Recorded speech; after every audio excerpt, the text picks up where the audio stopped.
okay, Bubby. It was a frappuccino day for me, so I went and snuck by. Yeah, I went by Starbucks and I was like, "Can I have a frappuccino? Anything." It's been a while since I had a frappuccino.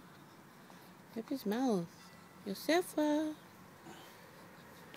Oh, Iosefa. is that why, Bubby?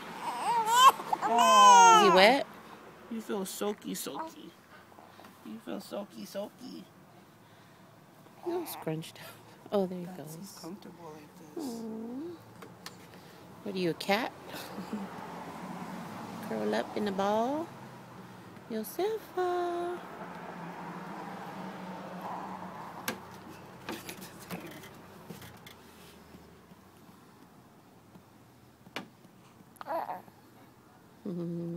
Hey, Bubby. I'm a puppy. And we were in Walmart, and I was carrying him. He was fast. He was like sleeping, no crying, no nothing. And then Mom wanted to carry him. He started screaming. Mom's In like, Walmart? Yeah.